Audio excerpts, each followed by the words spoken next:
breaking high. I really, we got to talk about how I blew it. I have no problem saying it. You're being recorded. So That's fine. anyway, okay. So Mike is already here. Here's his transparency. He blew it on Coke. No, I didn't blow it on Coke. I blow it on the oil stocks, and I'm going to tell you why. Oh, okay. It was an oil stock, and oil. I guess there was an OPEC meeting. So, welcome everybody to TradeGATEHub. I'm hanging out here with Michael Venezia, and Mike. Before we get started on your personal experiences, yesterday started off with a bang, and it was a bank holiday here in Europe, and I wasn't expecting big moves, but we had huge moves yesterday, and the feature of yesterday was really how yields went up quite dramatically. I'm, and it looks like it's not over, and that we might be headed towards 2%. And I mean, if you look at TLT, they look pretty ugly. I mean, if people are long bonds are getting creamed.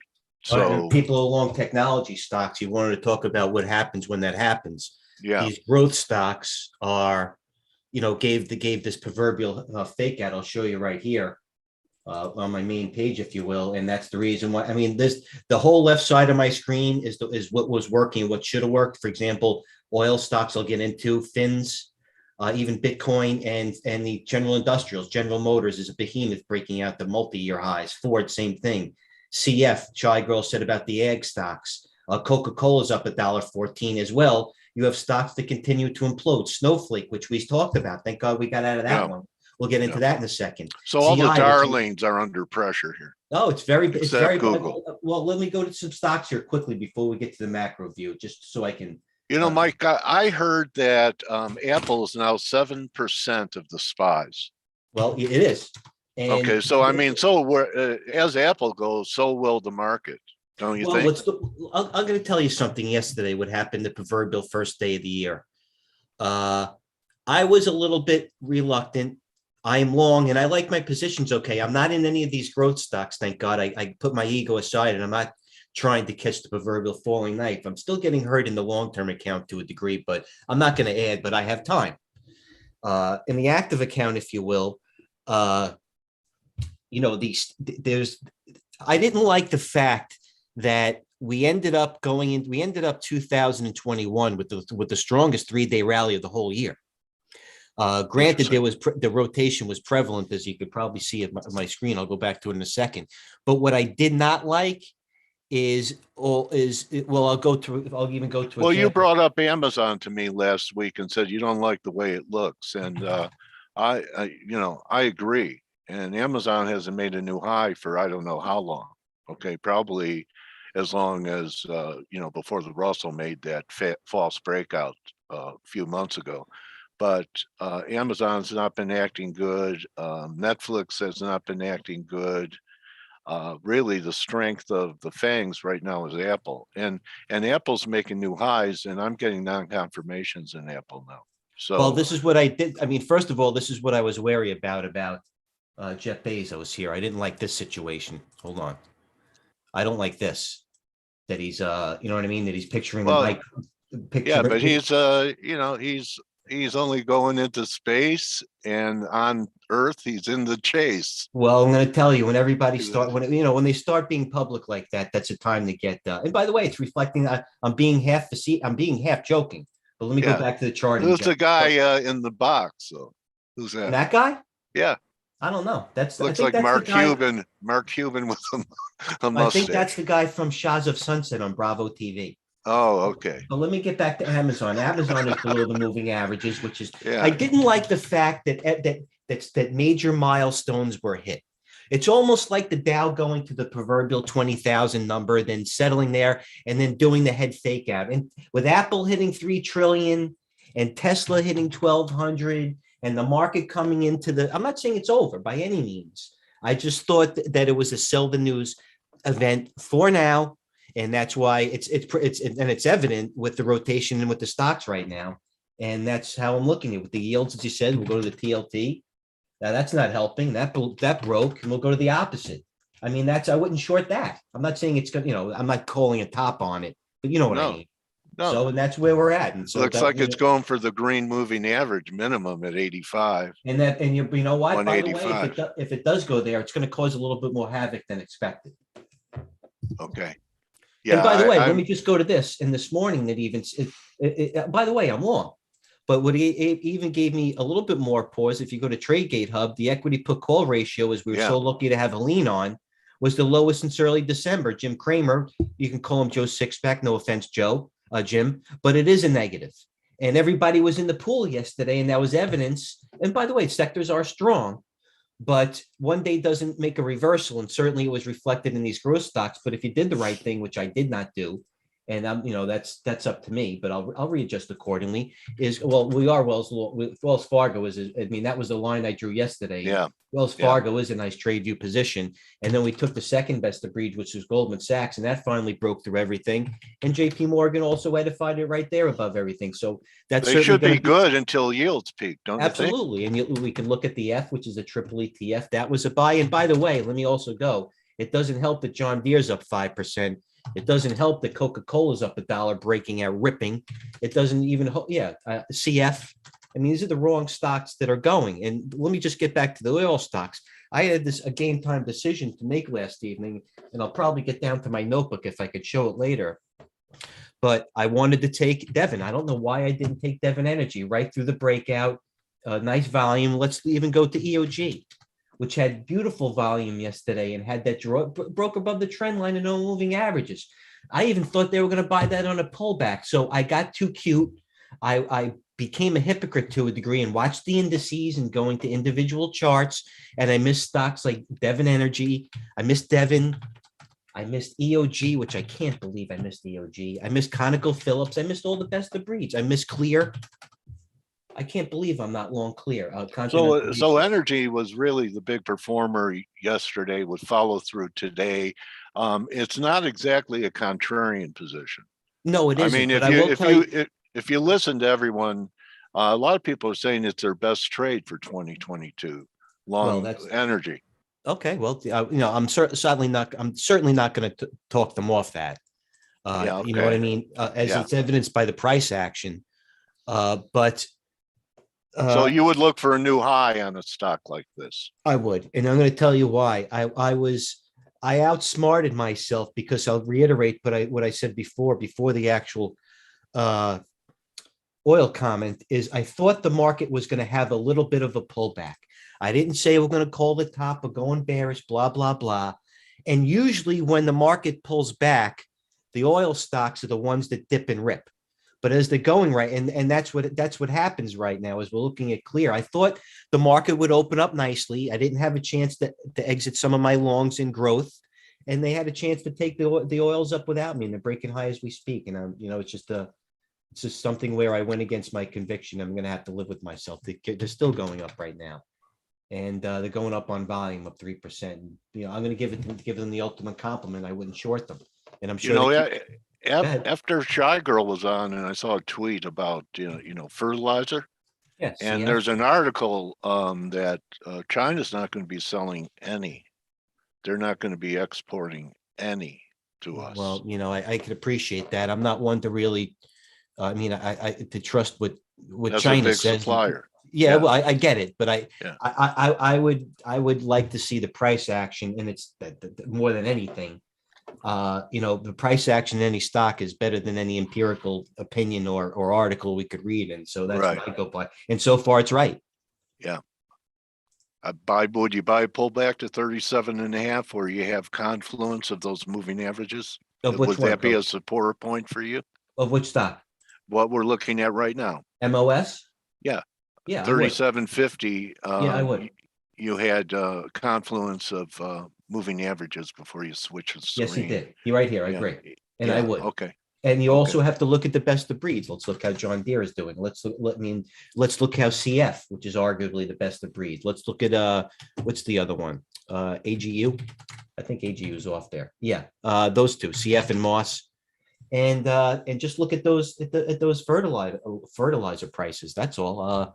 It's a good sector to go through. It's not the sexiest, it's not the safe sector, but right now it is. So that's what counts. Let me ask you this. Winter started last week. So why is snow melting? Snow, because I'm going to tell you why. Because Someone snow throws has no salt on earnings. it? Okay, Snow goes up because of anticipating of earnings. So when rates go up and you have no earnings, you're in big. It's a double whammy, and that's why that's why they're all going. I mean, these are failing looks like miserably. a descending triangle right on support here. Doesn't look great. Look at TTD is down 5%, and you haven't even had these other darlings that tried to bounce. Chewy, for example, tried to show. Piton tried to bounce. Everybody, DraftKings, this poor stock. I even sold it and didn't have an ego. Where's this thing now? Thank God, you know what I mean? But that's a big move right here when I sold it from 29 to 27 on 8 or 10,000 shares. And I mean, it's a 5-figure move. I didn't get stubborn in that. Some of them I am to a degree, but you know what? I didn't get something stubborn like a square that I thought was best of breed and started buying it around 192. And here it is at 157. And you'll do it on PayPal. I was long PayPal yet last night, and I was debating if I should take it or not. It isn't. I mean, it isn't a tight channel here, but a channel from 180 to 200's a big channel with 1,000 shares. You know what I mean? Yeah, I mean, it looks like we've been in a bear market in some sectors, while the averages that's why continue to be carried by 7 stocks. Well, that's exactly correct. And many of these are. I mean, you can look at Roku. I mean, it's just, I mean, just best of breeds creme. Salesforce. I mean, that's the big daddy of them all. And you know what? It all started with Adobe. When we did that video. I remember you brought that up. It all started with Adobe. And you know what? That was a sign that things might be weak internally and just not in a macro level. And Adobe is one of the biggest behemoths. And by the way, if you look at that compared to the NASDAQ, that's the one that showed a color and flinched. The dollar was real strong yesterday, Mike, and the precious metals got hammered. But something I did notice, which isn't a reason to do something right away, but the miners held up a lot better than the gold. I mean, and the silver. They were down, but they held up okay. And they did. And let's go back to the trade TGH post this morning, or actually it was yesterday. We bought some ZR. That's not good. Let me go back to right here and show you the sector sentiment and tell you why I didn't really like the miners that much. The miners, and granted, this is only this is a sentiment is right in the overbought territory, and that's actually why Newmont pulled back a little bit. Let me go to the chart yesterday, and they did. Gold was down $2 at one point, I think, or wasn't it? Yesterday it was down 25 at one point. Or 2%. Yeah, yes, it was. Yeah, that's what. And silver was down, 80 cents. Right. And it's all about the dollar, and I still don't think the dollar's peaked. And with yields, we should finally get this breakout in the dollar and head towards 98. I've been talking about it for months, so I'd like it to how sometimes you wait for a market to complete a move because you're looking to fade it, and you're waiting and waiting and waiting. The pros are usually early. Yeah, well, Tom Petty was a trader, and he said the waiting is the hardest part. And I'll tell you this. I'll give you an example. It's another one. This guy IT trade, a friend of mine, if you will, IPI moving other names, and those are going. If I can go to my chart, IPI is an ag stock, which is a thin one. But you like those low floaters, though, don't you? Well, I don't. I like listen, ARK getting hit again. Yeah, I like to trade. I started I traded movement. I wasn't a guy that when I started on early in my career was breaking down balance sheets and trading upon IPOs. The majority of stuff I traded, I didn't even know what they did. So yeah, if it has price action movement, yeah. I agree, Mike. And you put a chart in front of me, I don't care what it is. No, I don't either. I don't either. The only difference is leverage that you may use and beta of the instrument, but you trade them all the same. Here's the Dow's outperforming today with cyclicals in play. And you know what? Sometimes you can pick the wrong horse. And you know what? And I'm going to tell you, considering where the Qs are, there's still, let me go to my chart if this is still a chart. People that have been buying the market for this proverbial 3-day Santa rally right now are getting margin call. For example, TTD went from 98 to 86. Let's look at something like AMD. You know what I mean? That's considering the Santa Claus rally. This is not, people, the margin calls start hitting 10:30, and I wouldn't, if you're on the wrong side, this can be an issue going forward. What do you make out of Microsoft's weak action yesterday compared to Apple? I'm going to tell you why. I think the Microsoft action was part of profit taking, but Apple, I think, was up on that positive auto news, China auto news with Tesla, Li, and I think they had a little bit more leverage, if for lack of a better term, towards the automated drivers or these EV stocks than Microsoft. That's my opinion. Okay, because it hasn't made a new high No, since November. Starting to diverge up there, and it has been a leader. It's been a monster. So when the monsters start to run out of juice, I start paying attention. well, I paid attention too. And to me, out of juice is when momentum is not confirming new highs, and that would happen in Microsoft now. Well, if that happened, the whole issue right now is that this is the whole scenario. Look how ugly Netflix looks. No, I don't want to look. I'm being facetious. The whole proverbial scenario is this, and there is rotation and evidence in by the oil stocks and even the auto stocks, but when they do pull back, roll over, however you want to articulate it, do the other sectors keep rotating, which holds the market up, or else do they all fall down together? And that is the conundrum. And as of January, whatever today is. Well, a lot of people I would think were hiding in utilities. Did they get clocked with the move in 10-year yields? Utilities? You probably don't even follow utilities anymore. I trade utilities. I mean, I follow them. I have to follow them. I mean, I don't. Well, look how well they held up. Well, here's AEP. I mean, that's one of the. Look at AEP. What's another one? I think that Dominion. What other someones? PCG. Surprising. Yeah. The PCG, look at that one. Yeah, when you think with higher yields that they might start to come under pressure, they all look pretty good. They all do look good, yeah. Yeah. Right now, the market doesn't look good. How much lower S&P is now? Are they lower? Because NASDAQ was the weakness, obviously, today. And, take a look at the Russell, Mike. We've recovered. You could go to IWM or something. But with S&Ps making new highs, NASDAQ never did. It missed its high. And IWM, yeah. Yeah, and Russell, you put up a daily. See, all we are is back to resistance here, with the rest of the markets making new highs. I agree. And let's look at the TNA. Let's look at the small. Yeah, it's the NASDAQ. I mean, I get it. You got to be mixed. You got to be mixed. Yeah, and I heard, what someone told me, that crypto people. Yeah. They park their money in the growth, the mega cap growth. That's their, Kathy Wood, their money market account. Apple's a bank. I mean, it doesn't have that much. That's what it used to be. ExxonMobil. It's not anymore. But now it could be ExxonMobil. It was Chevron. That's going to a new high probably. Yeah, it's probably a lot of it is Apple. I mean, it is a place to park your money. I guess a little bit more volatile than usual, but it is what it is. So basically, the theme of things that are strong today are commodity-based stocks. Well, let's look. Let's go to this videotape, as Warner Wolf would say, if anybody's a boomer from New York. Let me go to my top list. Hold on, let me change.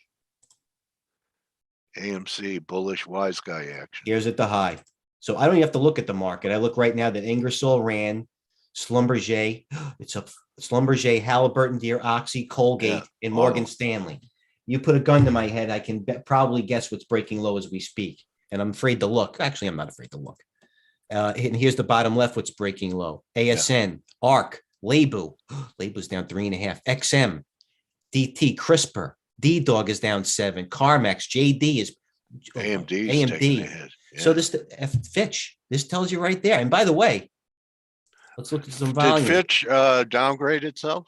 No, matter. But I'm like this. What Fitch didn't downgrade. But you know what? This NPR, that's also an ag stock. But let's look what has the most volume. That's what we're interested in right now. Relative volume. It's all about the volume. There's a lot of volume right now as of 10:25. So relative volume is Jewel. I was told to short that at 12. CHNG. Bottom line is what's on the low. Let's got range. Let's finish it with that. Today's range, starting with highest to lowest. Snow, huge range from high to low. Workday, the best of breed, has 100% volume as of 10:30 with a huge range. John Deere, that's a negative with huge range. Twilo, Nevada. Oof. All right. So you know what's going there. You know what's going here. Yeah. So they're killing growth. AFRM. Yeah. If I told you I'm going to go to one of my, if I went to one of my private rooms here that just a couple of guys tell you, I would tell you, venture to say that my friends are down at least $1 million each. I'm afraid they'll look. The poor guys. Hold on. But what I'm saying is that, yeah, the rotation is Evan. You got to see how they close today. That's going to be important. Well, I'm going to wait. Actually, you're an action guy. You just see the things and you go, and I kind of plan things. You're kind of like almost a floor trader from your own floor and your own desk, and you react and you put on positions. And I kind of look for like when moves might be turning, inflection point type stuff. And anyway, I'm hoping that we see the S&Ps by the end of the month near 4,900, and then and the tech stocks, whichever ones aren't making new highs, are going to be your short for I think fairly big moves. These stocks are getting that's my call. daily. I'm going to tell you something. What I recognized yesterday. See this SE right here? Okay, let me show you something.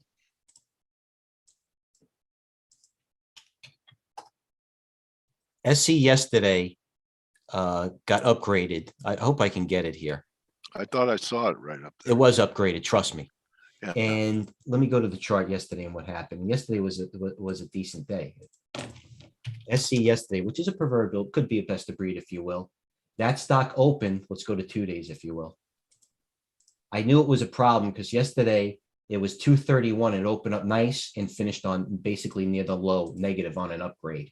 And that's why I knew there was a problem. I didn't have the guts to short it. It's really not my thing because it's range bound, but I knew there was a problem yesterday. It got a huge upgrade and it just finished negative on volume. And I knew something was up there. That's why I didn't go heavy at all, if you will. Okay, buddy. So let's go to, and let me see something. Let's go to my feed and wrap it up here and see what what option volume is going on now. So CCJ, Bank of America's bullish, Ford, IBM, that's a bad sign. GLD, IBM, GLD, and AMC. The last 20 minutes or so, the VIX is going popping a little bit. The VIX is actually coming down. I should short this here. Hold on. Yeah, actually, maybe not. So you know what? When I see option volume like that, GLD, and they're going after AMC, and even the VIX is on my feed, then you know what? You're going to have to let things settle. It's really only Tuesday. It's a day and a half into the new year. You know what I mean? So yeah. There's still a lot of cross currents. Are you a believer in as January goes, so goes the rest of the year? No. How about some guys would take a look at the first 5 or 10 trading days, and each trading day represented a month or a certain quadrant of time, and that's what they would extrapolate. Do you believe that? No, I don't. Okay. That's an opinion. And opinions are harder to break, in my opinion, than bad habits. Yeah. I'm aware of it.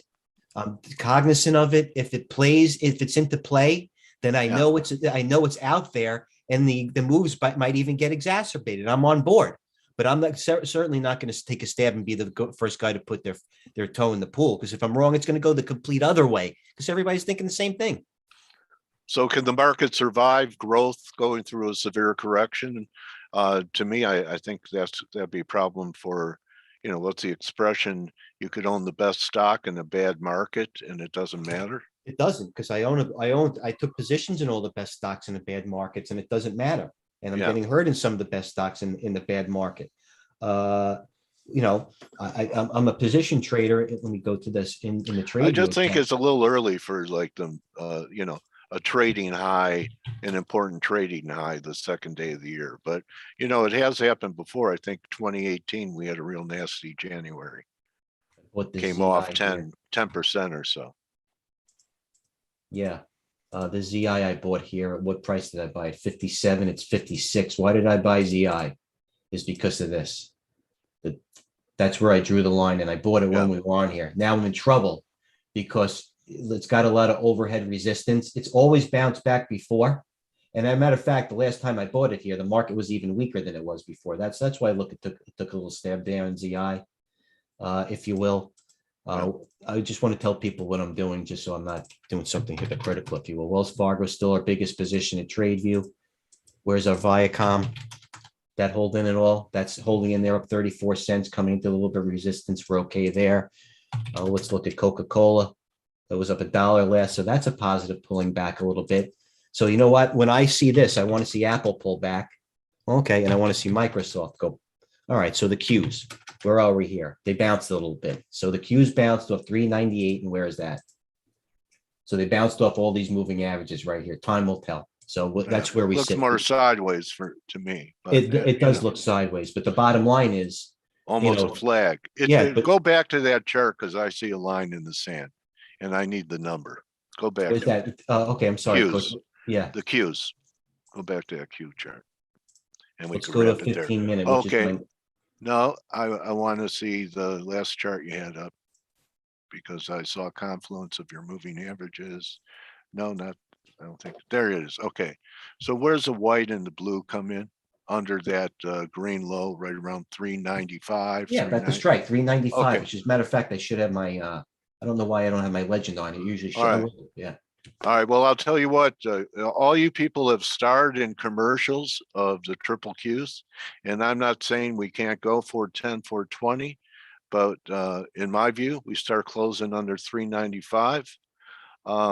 They may yank your commercial for a month or two. So we're going to wrap it on that, Mike. You always love hanging out with you, bro. Oh no, it's a great. We'll be on tomorrow. We do it every Tuesday at 10 Eastern. Yeah. I don't think we're going to stop doing it. So everybody tune in. Dale's on at 9:30. I'm on at 11 on a daily basis. At Sands Thursdays, but we're going to change that. So anybody that goes into TradeGATEHub when they're not on here, reminder, always be in the main room or the stock room. But if you want to see what's going on here, I created this page. This page is basically the same as my other query page. You want to see what's moving, just go right away. NASDAQ stocks.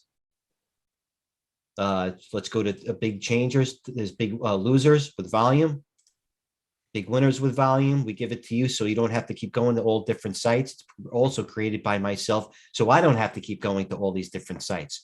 So always go to the room. We have a good room for top news. I created myself, as well as with the team. Dale's is helped as well with global headlines, stocks, Forex, crypto.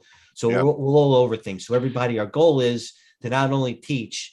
Eventually, I don't want people to sign on and listen to us. Obviously, we want you to trade through TradeView because it's the platform we created. It's the proverbial best out there.